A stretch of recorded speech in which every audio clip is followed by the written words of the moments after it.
Start करते हैं। आज हम करेंगे बेटा equation of plane progressive wave. अब ये प्रोग्रेसिव वेव या सिंपल वेव, इसका मतलब और एसएचएम से इसका क्या फर्क है। जब आपने y is equal to A sine omega t पढ़ा, वो किसकी इक्वेशन थी? वो इक्वेशन थी सिंपल हार्मोनिक मोशन की। वो सिंपल हार्मोनिक मोशन कैसा भी हो सकता है, लेफ्ट राइट अप डाउन जैसा मर्जी हो, पर वो एसएचएम ऑफ वन पार्टिकल की इक्वेशन थी। तो एसएचएम किसी एक पार्टिकल की क्या इक्वेशन होती है? y is equal to A sine omega t. अगर वो कहां से शुरू हो रहा है, मीन पोजीशन से, एक्सट्रीम से शुरू हो रहा है तो ए कॉस ओमेगा टी, बीच में कहीं से हो रहा है तो हम इनिशियल फेज ले लेते हैं। याद है ये बात?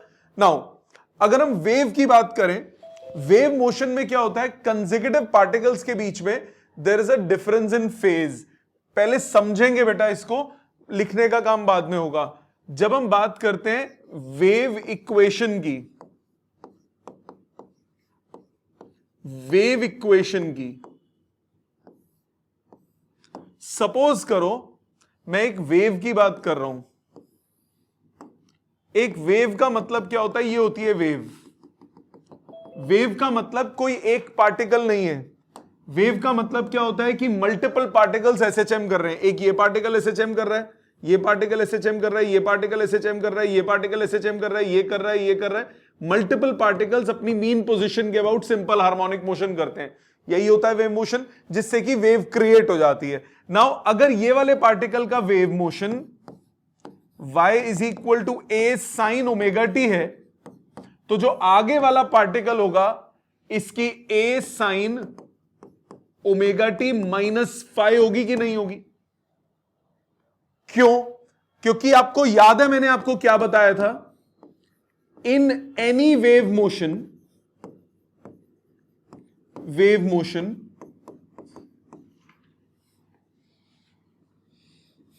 There is a phase difference between two successive particles। दो consecutive particles के बीच में हमेशा क्या होता है? फेज में फर्क होता है। मतलब इसका क्या मतलब हुआ? इसका मतलब if equation of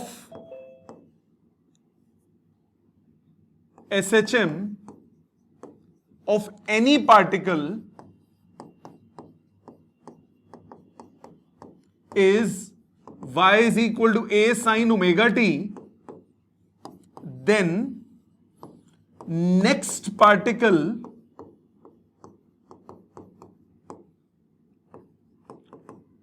will have a phase which is delayed because its motion is slightly delayed। मतलब एक पार्टिकल एसएचएम कर रहा है, मैं स्टार्ट करता हूं, अगर मेरा y is equal to A sine omega t तो मेरा नेक्स्ट वाला बाद में शुरू हुआ ना। तो अगर मैं ए साइन ओमेगा टी हूं तो वो ए साइन ओमेगा टी नहीं हो सकता, वो ओमेगा टी से थोड़ा सा पीछे होगा। उससे जो नेक्स्ट पार्टिकल है वो और बाद में शुरू हुआ, उसका और पीछे हो जाएगा। उससे जो अगला पार्टिकल होगा वो और ज्यादा पीछे होगा। हां कि ना? इसका मतलब that is if we move forward with the wave, we are more behind in phase। जितना हम वेव में आगे जाते जाएंगे उतना हम फेज में पीछे जाते जाएंगे। क्या ये बात सबको समझ में आती है? इतना याद है मैंने जो एग्जांपल लिया था उसमें क्या लिया था? फर्स्ट पार्टिकल जब एक्सट्रीम में है तो सेकंड पार्टिकल का मोशन स्टार्ट होता है, तो फर्स्ट एक्सट्रीम में तो दूसरा पीछे है, तो फर्स्ट पहुंचा 180 पे तो दूसरा किस पे आया? 90 पे, तो 90 का फेज में डिफरेंस है। सो एक अगर ए साइन ओमेगा टी है तो मेरे एग्जांपल में दूसरा कितना हो गया? ए sine omega T minus 90। Isn't it? ये बात समझ में आती है? ऑनलाइन सबको ये बात समझ में आती है? ठीक है ना। जो आगे वाला पार्टिकल है उसका फेज क्या होगा, पीछे। अब सपोज करो बीच वाले किसी पार्टिकल को मैं ए साइन ओमेगा टी लेता हूं, तो उससे आगे वाला क्या हो जाएगा, ए sine omega T minus something. जो उससे पहले वाला होगा वो क्या होगा, A sine omega T plus something, क्योंकि मैंने अपने आप को रेफरेंस लिया। तो मेरे बाद वाला जो आया वो फेज में पीछे होगा, और मेरे पहले वाला जो था वो मुझसे फेज में क्या होगा, आगे। तो इसको हम कैसे बोलेंगे, इसको ऐसे बोलेंगे, any particle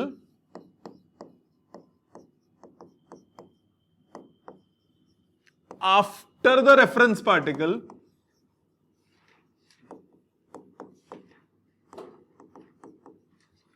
will lag in phase, and any particle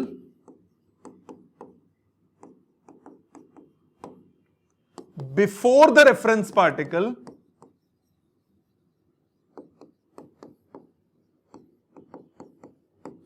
will lead in phase. Therefore, for any particle, equation of SHM is y is equal to a sin omega T, plus भी हो सकता है माइनस भी हो सकता है, phi. अभी ध्यान से सुनना, भी लिखना नहीं, मतलब समझो पहले। ओमेगा आपको पता है, ए आपको पता है, वाई आपको पता है, इसमें फाइ कुछ और है। फाइ इनिशियल फेज नहीं है। फाइ क्या है, फाइ है phase difference on account of path difference.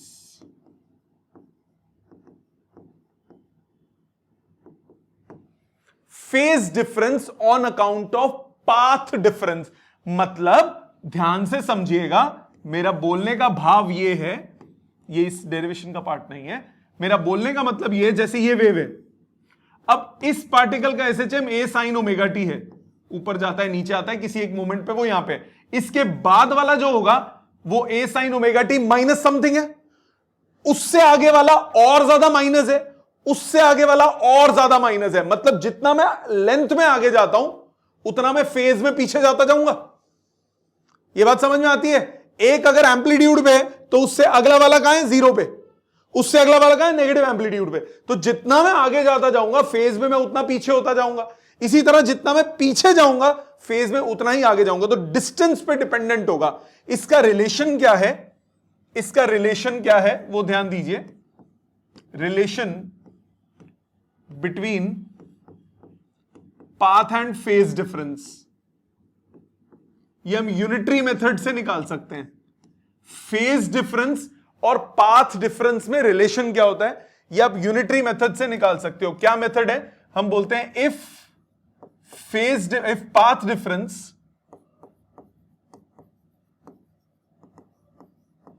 is 2 pi, then phase difference, if path difference is lambda, wavelength के बराबर होगा, then phase difference is 2 pi। खुद सोचो, ये पॉइंट और ये पॉइंट, एक कंप्लीट वेव हो गई। एक कंप्लीट वेव में पाथ में कितना डिफरेंस आया, वेवलेंथ के बराबर। फेज में कितना डिफरेंस आया, 2 पाई के बराबर आया कि नहीं आया। इस पॉइंट और इस पॉइंट के पार्टिकल के बीच में 2 पाई का फेज डिफरेंस होगा। If path difference is unity 1, then phase difference हो गया 2 pi by lambda. If path difference is x, then phase difference आ गया 2 pi by lambda into X. बहुत इंपॉर्टेंट फॉर्मूला है फेज डिफरेंस और path difference का। Very very very important formula, relation between phase difference and path difference. ठीक है। So path difference अगर lambda है, एक लेंथ का डिफरेंस है, तो फेज में कितना फर्क आ रहा है, 2 पाई का। यह बात सबको समझ में आ गई कि ये प्लस और माइनस का क्या खेल है। आपको ऑनलाइन आप सबको क्लियर है। प्लस और माइनस, इसको दोबारा समझो। मैंने क्या बोला, ध्यान से सुनना बेटा। जो एग्जाम्पल लिया था उसी के थ्रू समझा रहा हूं, जो पहले एग्जाम्पल लिया था। फर्स्ट पार्टिकल ऐसे मूव कर रहा है, फर्स्ट जीरो फेज पे। जब फर्स्ट पहुंचा 90 पे, तो दूसरा 0 पे था। जब फर्स्ट पहुंचा 180 पे तो दूसरा किस पे आया 90 पे, 90 का फेज डिफरेंस, तीसरा वाला 0 फेज पे। अब जब फर्स्ट वाला पहुंचा 270 पे, सेकंड वाला कितना, फर्स्ट वाला पहुंचा 270 पे तो सेकंड वाला पहुंचा 180 पे, थर्ड वाला पहुंचा 90 पे। तो जितना ज्यादा मैं पाथ में आगे जाऊंगा उतना ज्यादा फेज में पीछे जाता जाऊंगा। तो पाथ डिफरेंस, पाथ के डिफरेंस के साथ फेज का डिफरेंस चेंज होता है। जितना ज्यादा दूर हम जाएंगे, जितने आगे के पार्टिकल को देखेंगे, उतना ज्यादा डिलेड मोशन है ना, वेव ट्रैवल कर रही है, वेव ट्रैवल कर रही है। स्टार्ट डिस्टर्बेंस यहां से हो रही है, तो वेव जब इधर पहुंच रही है तो वो जल्दी पहुंचेगी as compare to this point. तो जहां वो जल्दी पहुंच रही है वहां पे फेज डिफरेंस कम होगा, जहां वो देर से पहुंचेगी वो फेज में और ज्यादा फर्क आ गया कि नहीं आ गया। तो फेज में जो फर्क है वो किस पे डिपेंडेंट होता है, पाथ में डिफरेंस के। पाथ में डिफरेंस बोल दो, टाइम में डिफरेंस बोल दो, दोनों पे एक ही बात है। तो पाथ डिफरेंस पे कैसे डिपेंडेंट है, 2π/λ इंटू एक्स। तो अगर मैं इसको सब्सटीट्यूट करता हूं तो हम लिख सकते हैं y is equal to a sin omega T plus minus 2π/λ into X. Omega को आप ओमेगा ही रहने दो, 2π/λ याद है k होता था, ये होता है पहली इक्वेशन जो हम यूज करेंगे। इसमें k क्या है, एंगुलर वेव नंबर 2π/λ। k का नाम क्या था, एंगुलर वेव नंबर। तो ये होती है वेव इक्वेशन। ये एसएचएम की इक्वेशन नहीं है। एसएचएम की इक्वेशन कौन सी है, a sin ओमेगा टी। ये वेव इक्वेशन है, इसमें दो वेरिएबल्स हैं, एक टी वेरिएबल है और एक एक्स वेरिएबल है। जो नॉर्मल एसएचएम की इक्वेशन होती है उसमें सिर्फ एक वेरिएबल होता है, कौन सा वेरिएबल, टी। यहां पे कौन सा वेरिएबल है, टी भी है और एक्स भी है, क्योंकि सिर्फ फेज इस पे डिपेंड नहीं करता कि एसएचएम कितना है, इस पे भी डिपेंड करता है कितनी देर से शुरू हुआ। क्योंकि पहला पार्टिकल अगर 0 फेज पे, 190 फेज पे, तो दूसरा थोड़ी ना 90 फेज पे। जितना आगे जाऊंगा उतना फेज में मैं पीछे जाता जाऊंगा ना। तो पाथ पे भी वो डिपेंडेंट होता है वेव में, क्योंकि वेव में डिस्टर्बेंस ट्रैवल करती है आगे की तरफ। सो एक इक्वेशन तो ये हो गई जो आपके काम की है, इसको अच्छे से दिल से याद करना है। दूसरी इक्वेशन जो हम इसमें यूज करते हैं वो कौन सी होती है, अगर मैं इसको 2 क्यों लिखा था, a sin था। दूसरी इक्वेशन a sin ओमेगा को 2π/t लिखो और k को 2π/λ लिखो, x बाहर, 2π कॉमन ले लो, a sin 2π t/t plus minus x/λ। ये दूसरी इक्वेशन है जो हम कई बार यूज करेंगे। मैं नहीं करता, मुझे पसंद नहीं है, मैं इसके बिना करूंगा। ये पर याद करनी है आपको। इस फॉर्मेट में भी कई बार इक्वेशन दी होती है। तीसरा फॉर्मेट जो मेरा पर्सनल फेवरेट है वो क्या है, अगर मैं इसमें कैपिटल टी भी कॉमन ले लूं डिनोमिनेटर से, नहीं लैम्डा सॉरी, तो बचेगा λ/t into T plus minus x. λ/t क्या हो गया, वेव वेलोसिटी। तो इक्वेशन बनी a sin 2π/λ vt plus minus x. ये मेरी पर्सनल फेवरेट इक्वेशन है, मैं ज्यादातर ये यूज करता हूं, बाकी यूज आप कोई भी कर सकते हो, सबसे आंसर आएगा। तो ये 3 स्टैंडर्ड इक्वेशंस हैं जो हम इस्तेमाल करते हैं वेव के लिए। बट इसमें भी मॉडिफाइड फॉर्म होती है। क्या, अभी तक मैंने इनिशियल फेज नहीं कंसिडर किया। If we also consider initial phase phi naught, then standard equation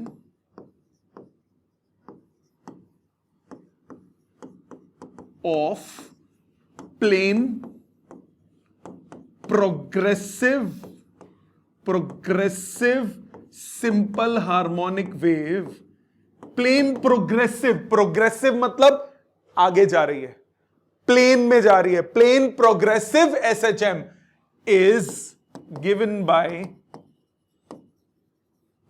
4 forms. Number 1 y is equal to a sine omega T plus minus phi plus minus phi naught, अगर इसको भी consider करें five not को तो। दूसरी equation y is equal to a sine omega T plus minus के x plus minus phi naught. तीसरी y is equal to a sine 2 pi T by T plus minus X by lambda plus minus phi not.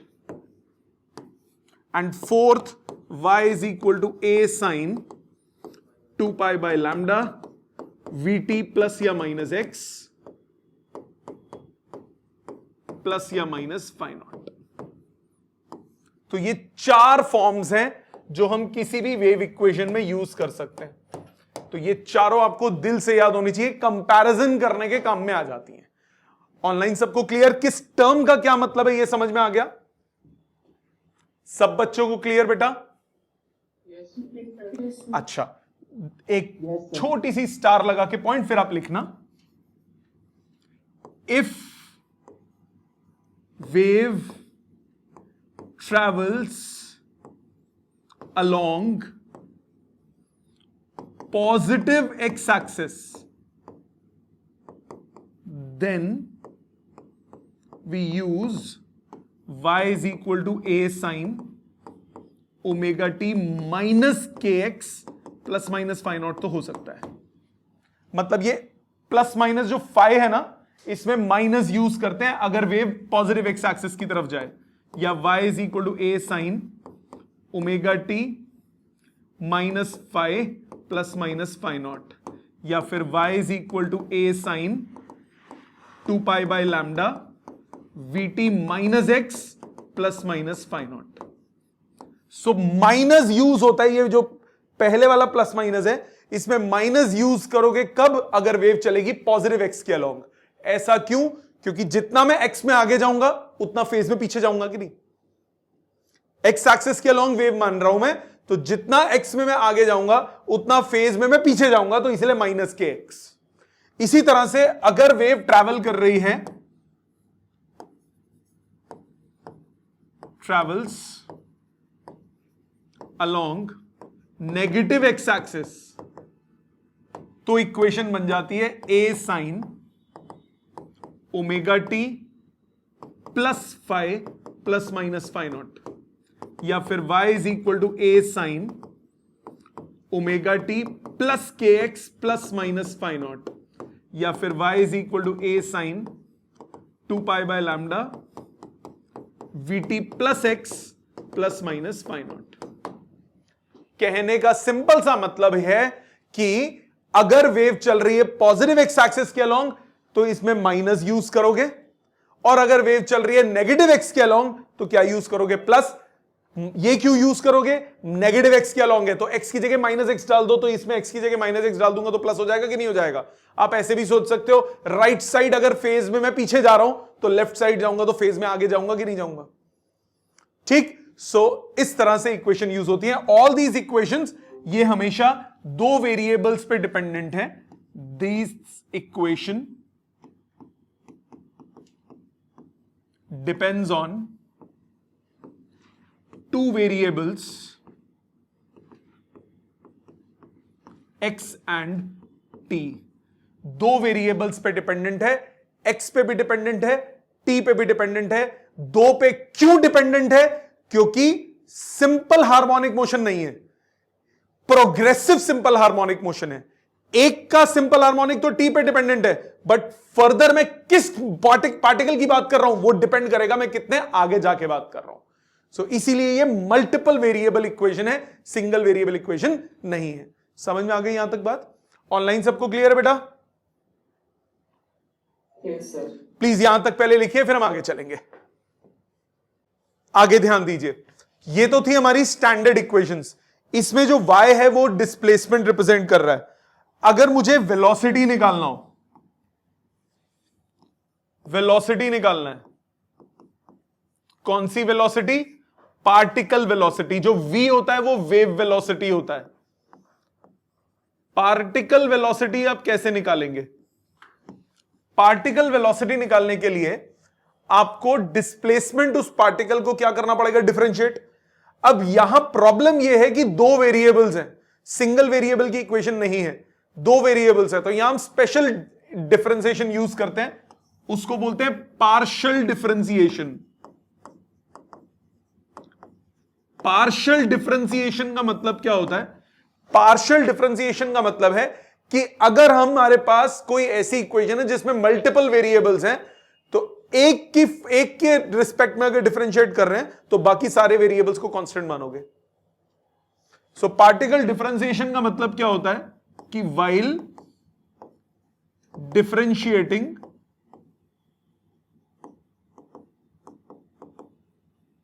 with respect to one variable,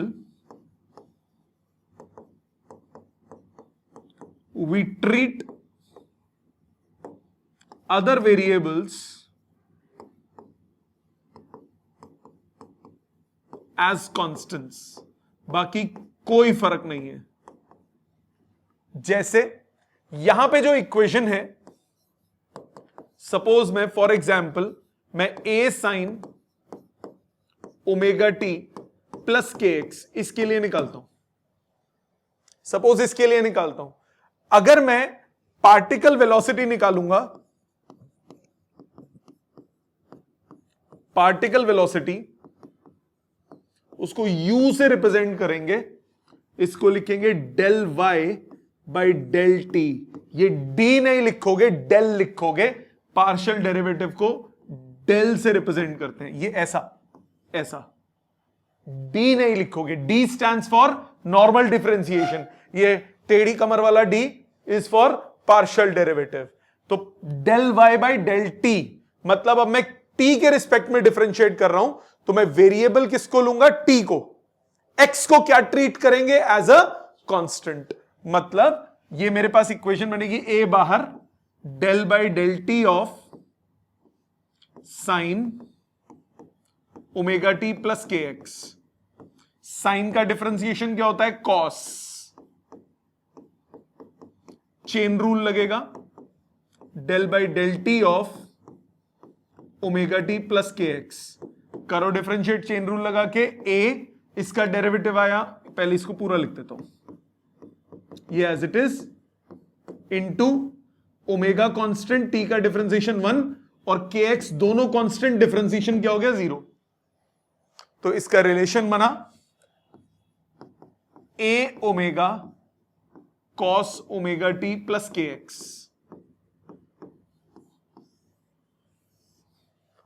ठीक।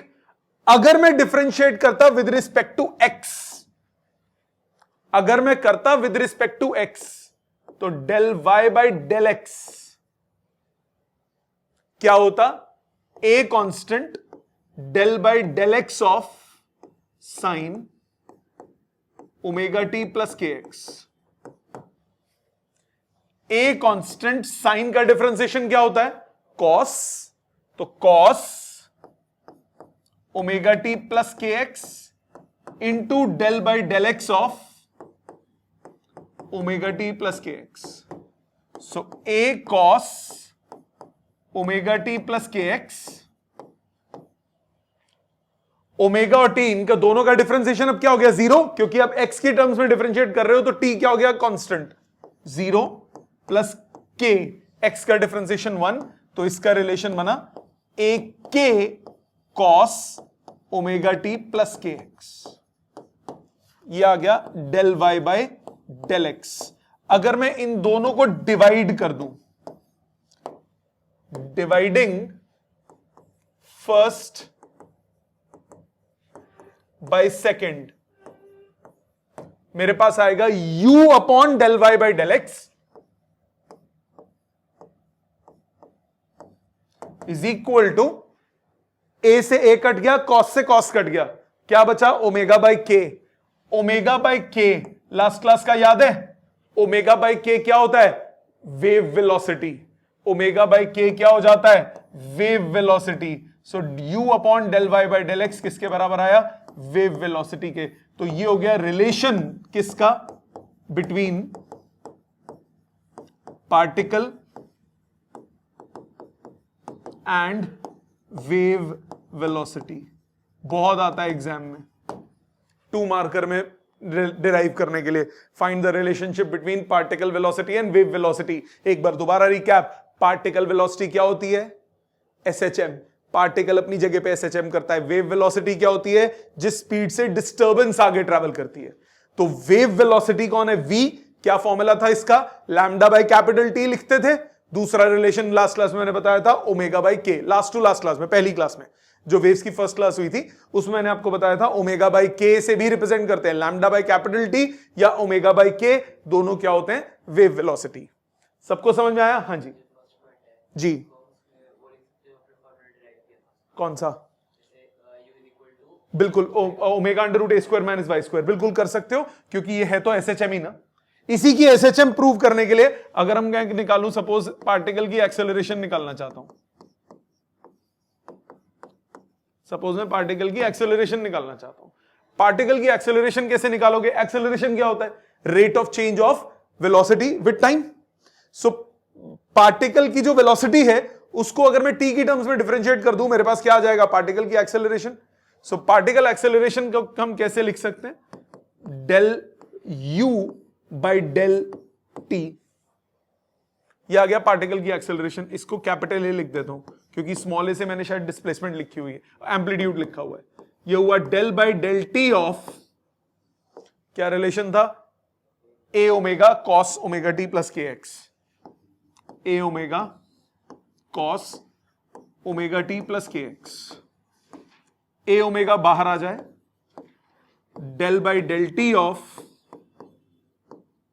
Cos omega T plus के x. Cos का differentiation क्या होता है? Minus sine. Cos का differentiation is minus sine, minus a omega sine omega T plus के x. Chain rule लगेगा, del by del t of omega T plus के x minus a omega sine omega T plus के x. Omega t का differentiation 1 और k x का differentiation 0, minus a omega square sine omega T plus के x. मतलब a sine क्या होता है? Displacement, minus omega square times displacement. ये एसएचएम ही होता है ना। Therefore we can say that particles execute SHM about their mean positions.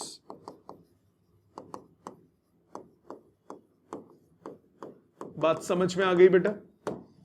सबको समझ में आ गया? तो अगर हम डिस्प्लेसमेंट को, एक डिस्प्लेसमेंट की कोई भी इक्वेशन ले लो, उसको अगर मैं एक बार डिफरेंशिएट करता हूं विद रिस्पेक्ट टू टी, ये पार्शियल डेरिवेटिव होगा। पार्शियल डेरिवेटिव क्यों होगा? पार्शियल डेरिवेटिव क्यों होगा? क्योंकि यहां पे मल्टीपल वेरिएबल पे डिपेंडेंट इक्वेशंस हैं। सो एक बार डिफरेंशिएट करते हैं विद रिस्पेक्ट टू टी, तो मेरे पास क्या आएगा? वेलोसिटी। दूसरी बार डिफरेंशिएट करेंगे विद रिस्पेक्ट टू टी, मेरे पास क्या आ जाएगा? एक्सेलरेशन। क्या ये सब बच्चों को समझ में आता है? ऑनलाइन सबको समझ में आता है? yes, ठीक है। सो अभी लिखने का टाइम दूंगा बेटा। यहां तक बात क्लियर? अब कुछ ऐसे रिलेशंस हैं जो हम न्यूमेरिकल्स में यूज करेंगे, मतलब सम इंपॉर्टेंट रिलेशंस। ये अभी भी काम आएंगे, कक्षा 12 में भी काम आएंगे। Some important relations.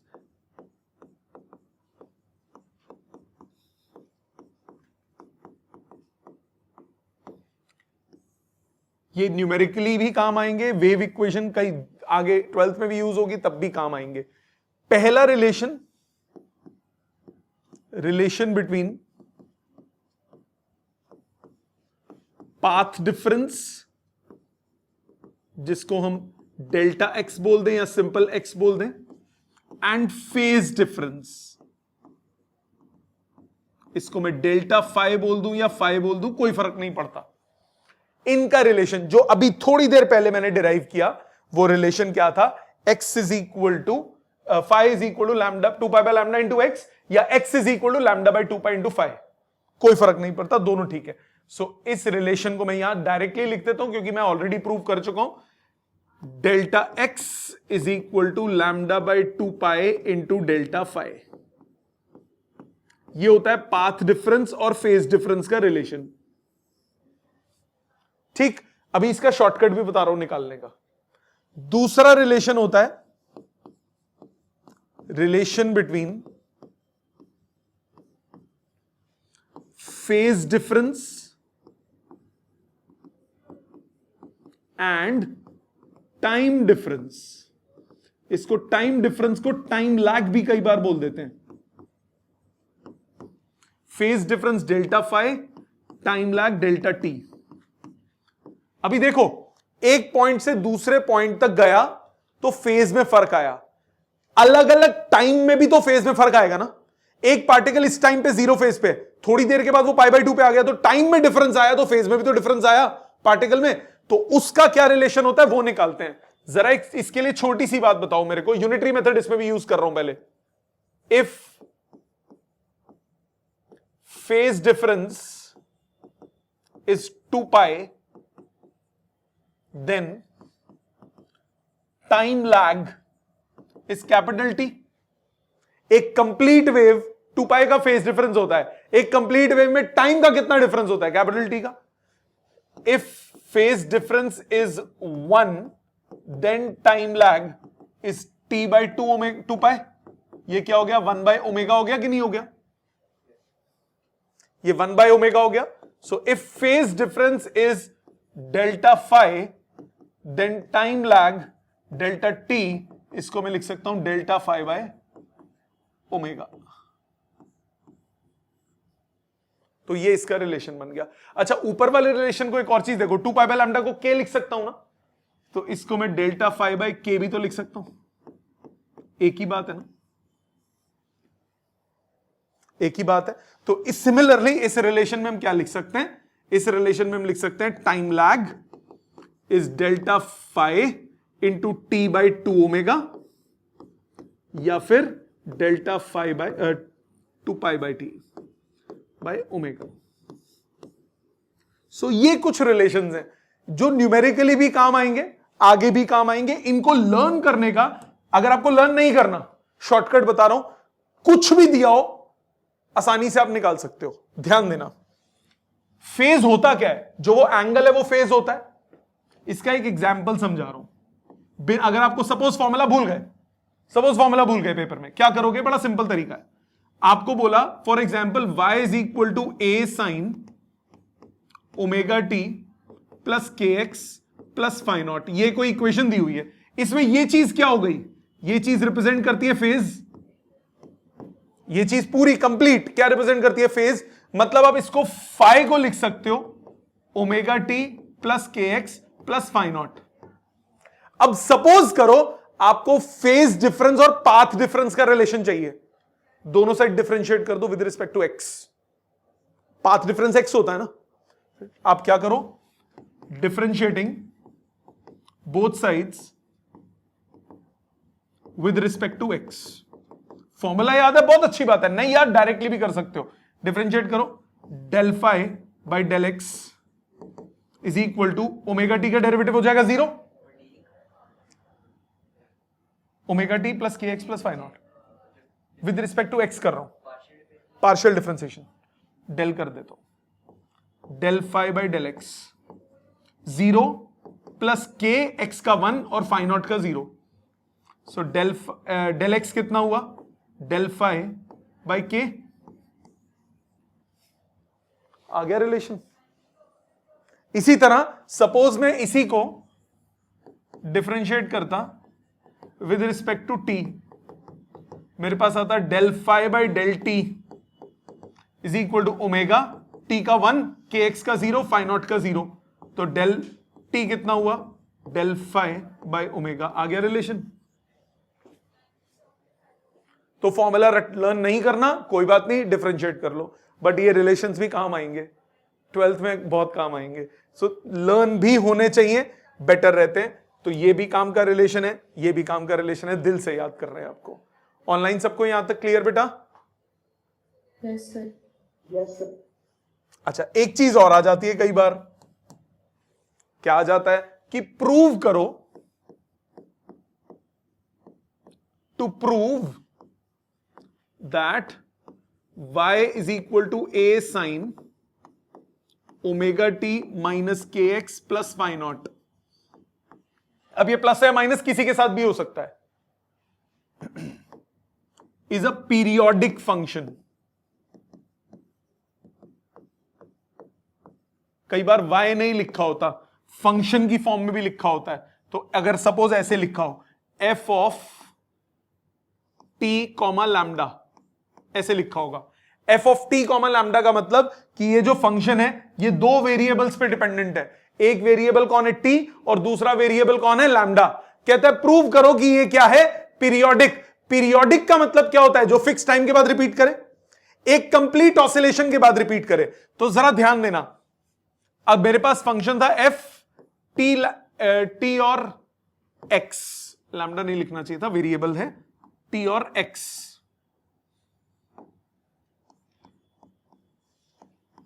दो वेरिएबल्स हैं टी और x. F t comma x a sine omega T minus के x plus y not.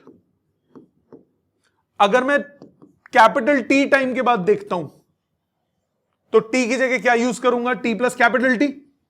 Periodic का मतलब है कैपिटल टी के बाद रिपीट करना चाहिए. ये हो गया ए sine omega T plus capital t minus के x plus phi naught. Bracket खोलो. A sine omega T plus omega capital t minus के x plus phi naught. Omega क्या होता है, 2 पाई बाय कैपिटल टी. तो ये चीज बन गई 2 pi. A sine 2 pi plus omega T minus के एक्स प्लस फाई नॉट. कैसे आया, ओमेगा इंटू कैपिटल टी को मैंने 2 pi by t into capital t लिखा, कट के 2 पाई बचा. Sine 360 plus theta sine theta a sine omega T minus के x plus phi naught. यह आ गया फंक्शन ऑफ टी और एक्स दोनों का सेम. तो कैपिटल टी टाइम के बाद फंक्शन क्या हो रहा है, रिपीट कर रहा है. बट क्योंकि ये दो वेरिएबल्स हैं, ये टी में रिपीट कर रहा है, ये पूरे एक्स की एक कंप्लीट साइकिल के बाद भी रिपीट करना चाहिए. एक्स की कंप्लीट साइकिल कितने में होगी, वेवलेंथ. एक्स क्या है, पाथ में डिफरेंस. तो कितने पाथ में डिफरेंस के बाद साइकिल रिपीट करेगी, वेवलेंथ के बाद रिपीट करेगी. तो अगर मैं इसको एक्स की जगह एक्स प्लस लैम्डा लिख दूं तब भी सेम आंसर आना चाहिए. एक्स की जगह एक्स प्लस लैम्डा लिख दूं तब भी सेम आंसर आना चाहिए. ये हो जाएगा ए साइन ओमेगा टी माइनस के x plus lambda plus phi naught. Bracket खोलो. A sine omega T minus के x minus 2 pi plus phi naught. आपके पास सेम फंक्शन आ जाएगा. आपके पास सेम फंक्शन आएगा. कर सकते हो, दोनों कर सकते हो. सी देख, अगर मैं अपनी बात कर रहा हूं, ध्यान से सुनना, यहां पे ना कंफ्यूजन मत क्रिएट कर, ध्यान से सोच. मैंने बोला सिर्फ टी में चेंज कर रहा हूं, तो मैं सिर्फ अपनी बात कर रहा हूं, मेरी एसएचएम की. मैंने एक्स को कांस्टेंट रखा, सिर्फ टी में चेंज किया पहले वाले में. मतलब मैं अभी यहां पे शुरू हुआ तो टी टाइम के बाद मैं दोबारा से इसी पॉइंट पे होऊंगा. अगर मैंने एक्स को चेंज किया तो मैंने एक अपने आप की बात की और मैं कंपेयर कर रहा हूं लैम्डा के बाद वाले की. अगर मैंने एक्स और टी दोनों को चेंज किया होता तो किसी और टाइम पे दूसरे पार्टिकल की बात कर रहे हैं. तो टी को चेंज करने का मतलब क्या हुआ, एक ही पार्टिकल का अलग अलग टाइम पे मोशन देख रहे हो आप. एक्स को चेंज करने का मतलब क्या हुआ कि उस पार्टिकल की बात नहीं कर रहे, उससे आगे वाले पार्टिकल की बात कर रहे हो. क्योंकि ये जो के एक्स है वो क्या रिप्रेजेंट करता है, पाथ में डिफरेंस. समझ में आई. क्योंकि यहां एक एसएचएम नहीं हो रहा, इनफाइनाइट एसएचएम्स है.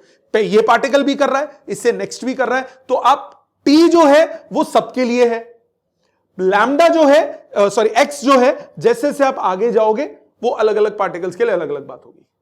समझ में आई. तो अगर मैंने सिर्फ एक्स प्लस लैम्डा किया तो मैंने इस पार्टिकल की बात की और वेवलेंथ डिस्टेंस दूर जो पार्टिकल है इन दोनों को कंपेयर कर रहा हूं.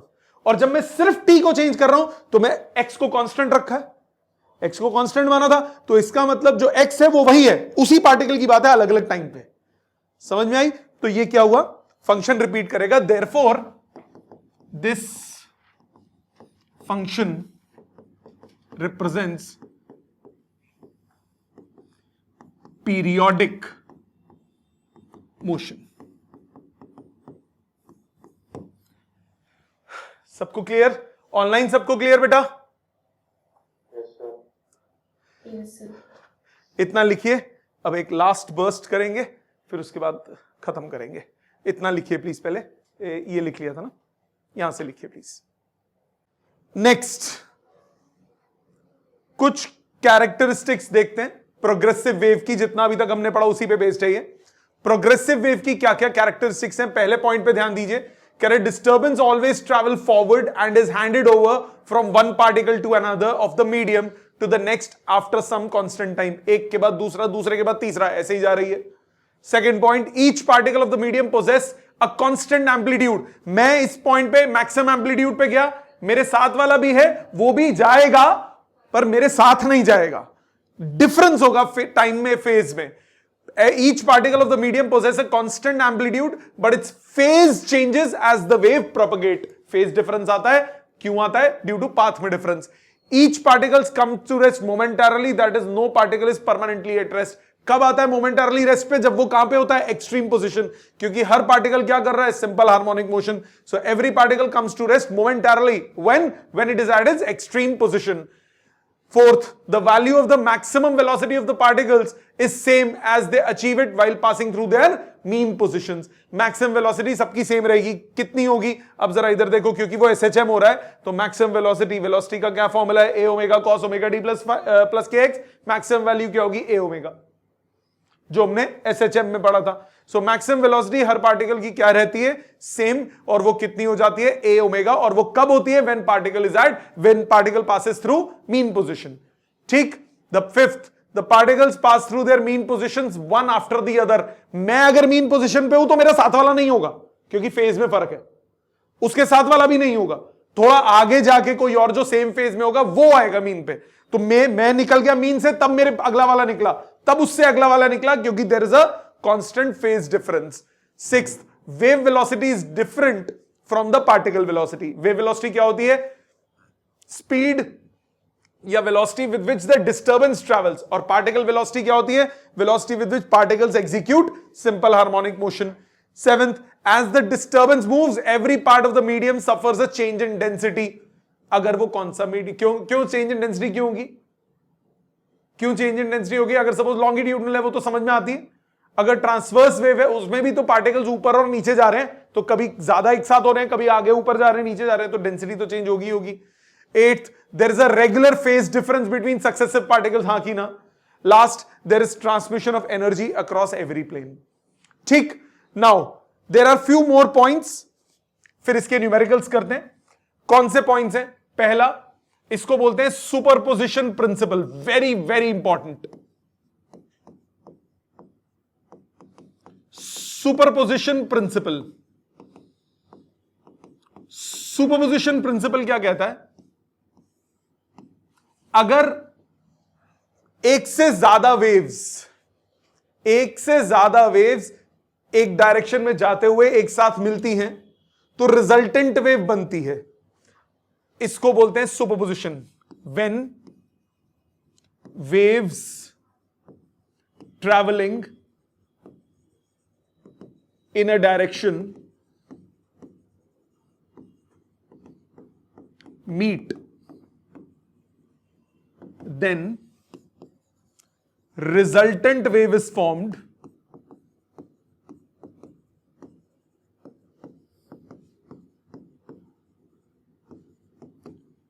whose displacement at any instant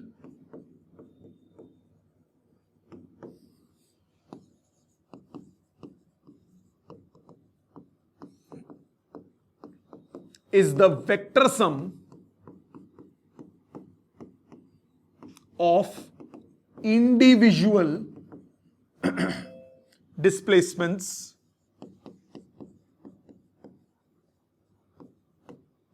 at that instant। मतलब अगर आपके पास दो वेव्स का एग्जाम्पल लेता हूं, एक ये वेव है, गंदा बना, एक ये वेव है और एक ये वेव है। ये दोनों एक ही डायरेक्शन में जा रही हैं, तो ये दोनों सुपर इंपोज हो गई, एक दूसरे से मिल गई, तो इनका जो रिजल्टेंट बनेगा वो एडअप हो जाएगा। मैंने क्या बोला? Resultant is the vector sum. Vector sum का मतलब क्या हुआ? दो चीजें जो सेम होती हैं वो क्या होते हैं? वेक्टर सम एडअप हो जाता है, तो इसको हम बोलेंगे वेक्टर सम। तो ये पहली वेव है येलो वाली, जो दूसरी वेव है वो है ग्रीन वाली, और जो इनकी रिजल्टेंट है वो है ये वाली। इसी तरह अगर सपोज करो ये ऑपोजिट फेज में मीट करती, ऑपोजिट फेज में मीट करने का मतलब एक वेव ये और दूसरी वेव ऐसे होती उल्टे फेज में, तो रिजल्टेंट कैसे बनता? तब रिजल्टेंट बनता बड़े में से छोटा माइनस डायरेक्शन बड़े वाले की। वेक्टर्स में ऐसे ही होता है ना, ऐड करते हो तो ऑपोजिट हो तो क्या कर देते हो? वैल्यू वाइज वो सबट्रैक्ट हो जाता है कि नहीं हो जाता? अब ये रिजल्टेंट हो जाएगा। मतलब आप इसको मैथमेटिकली कैसे बोलोगे? Resultant displacement at any moment vector sum होगा इंडिविजुअल डिस्प्लेसमेंट्स का। जितनी भी डिस्प्लेसमेंट्स हैं सबको आपने वेक्टोरिकली ऐड करना है। कैसे ऐड करना है? सिंपल एल्जेब्रिक एडिशन नहीं करना, वेक्टर एडिशन करना है। ये कौन सा है? ये है superposition in same phase.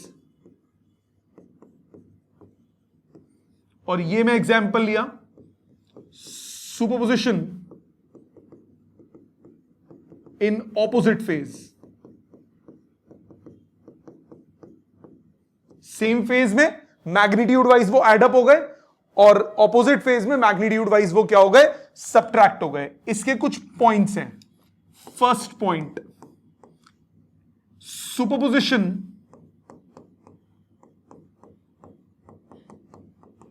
Of waves of light, रोशनी की तरंगों की superposition is called interference of light.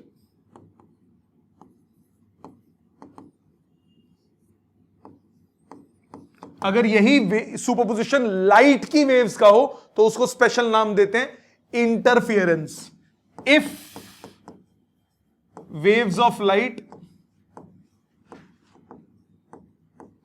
interfere in same phase, then interference is called constructive interference.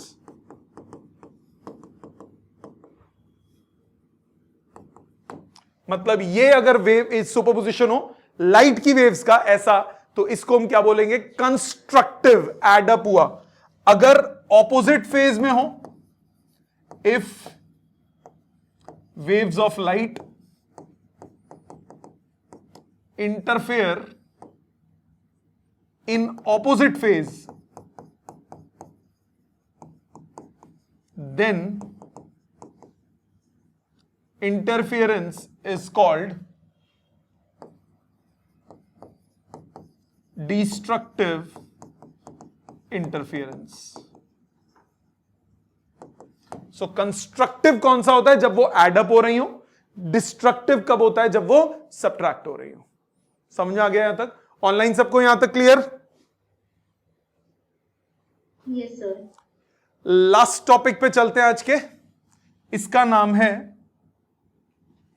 नाम है रिफ्लेक्शन ऑफ वेव्स। इसमें कुछ पॉइंट्स आपको याद रखने हैं बस। रिफ्लेक्शन ऑफ वेव्स, दो केसेस हैं।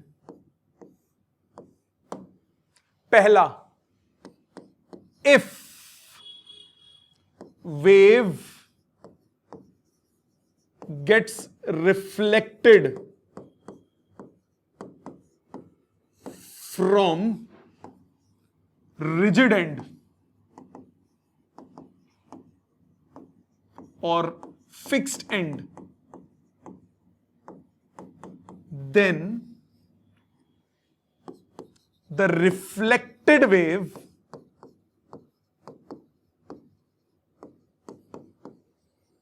have a phase difference, have a phase change of pi radians. मतलब जैसे सपोज करो ये एक वॉल है, यहां पे मैंने एक हुक लगा दिया और एक स्ट्रिंग को इस हुक से बांध दिया। अब मैं इस स्ट्रिंग को ऐसे ऊपर नीचे करता हूं तो ये वेव आगे जाएगी, आगे जाके यहां से रिफ्लेक्ट होके भी वापस आएगी। तो ये हो गया फिक्स्ड एंड, ये तो नहीं हिलेगा ना अपनी जगह से। तो ये जाने वाली वेव हो गई, यहां पे वापस आने वाली वेव हो गई। जाने वाली वेव y1 ले ली, रिफ्लेक्टेड वेव y2 ले ली। ये है इंसिडेंट वेव और ये ले रही रिफ्लेक्टेड वेव। जाने वाली वेव की इक्वेशन क्या होगी? a sine omega T minus के एक्स। इनिशियल फेज 0 मान रहा हूं। माइनस के एक्स क्यूब पॉजिटिव एक्स में जाती है तो क्या लेते हैं? माइनस। नेगेटिव एक्स में आती है तो क्या लेते हैं? प्लस। जो वापस आने वाली वेव होगी वो होगी a sine omega T plus के एक्स प्लस पाई।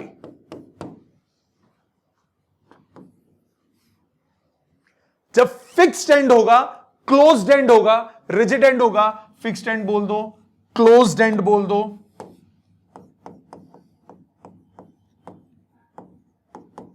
तो 180 का फेज चेंज आता है। क्लोज्ड एंड से मतलब जैसे सपोज करो ये क्लोज्ड एंड है, यहां से एक वेव गई, लॉन्गिट्यूडनल वेव, रिफ्लेक्ट होके यहां से वापस आई। पेन का ढक्कन है, पीछे से बंद है, सीटी मारते ना, वो बचती है ना कई बार। वो क्या होता है? एक वेव गई, दूसरी रिफ्लेक्ट होके वापस आई, दोनों सुपर इंपोज हो गई। उसको बोलते हैं स्टैंडिंग वेव। वो अगली क्लास का टॉपिक है। बट ये रिफ्लेक्शन अगर वो फिक्स्ड एंड है, फ्री एंड, क्लोज्ड एंड है, तो ये रिफ्लेक्शन जो होगी ये 180 का फेज चेंज आएगा। अगर फ्री एंड ना हो, in case of reflection from fixed and ना हो, फ्रॉम फ्री एंड या open and, there will be no additional phase change। 180 वाला एक्स्ट्रा नहीं आएगा। मतलब जैसे सपोज करो ये एक इस तरह से मैंने एक सिलेंड्रिकल क्रॉस सेक्शन ले लिया, फ्रस्ट्रम ले लिया, अब एक हुक बनाया, वायर का हुक बनाया और इसमें डाल दिया। अब अगर मैं जर्क दूंगा तो जाने वाली वेव इधर, ये हुक भी तो ऊपर नीचे होगा जब वेव पहुंचेगी इसके पास, तो ये हो गया फ्री एंड। यहां से जो रिफ्लेक्शन होगी ये जाने वाली इंसिडेंट वेव, वापस आने वाली y2 रिफ्लेक्टेड वेव। अब एडिशनल फेज चेंज नहीं आएगा, मतलब y1 जो होगा वो होगा a sine omega T minus के एक्स, तो y2 कितना होगा? a sine omega T plus के एक्स। 180 का एडिशनल फेज चेंज नहीं आएगा। इसी तरह से जैसे सपोज करो ये एक ओपन ऑर्गन पाइप है, ऑर्गन पाइप, बांसुरी, ओपन ऑर्गन पाइप, इधर से जाने वाली, इधर से रिफ्लेक्ट होकर आने वाली। आपको कैसे रिफ्लेक्ट कहां से हुई? ओपन एंड से, प्रेशर डिफरेंस की वजह से होती है, आगे पढ़ेंगे। ओपन ऑर्गन पाइप, ये एक जाने वाली, एक वापस आने वाली। इसमें भी आप क्या करोगे? एक को लोगे a sine omega T minus के एक्स, तो रिफ्लेक्ट होकर वापस आने वाली को लोगे a sine omega T plus के एक्स। एडिशनल फेज चेंज नहीं आएगा। समझ में आया? सो ये थे थियोरेटिकल कॉन्सेप्ट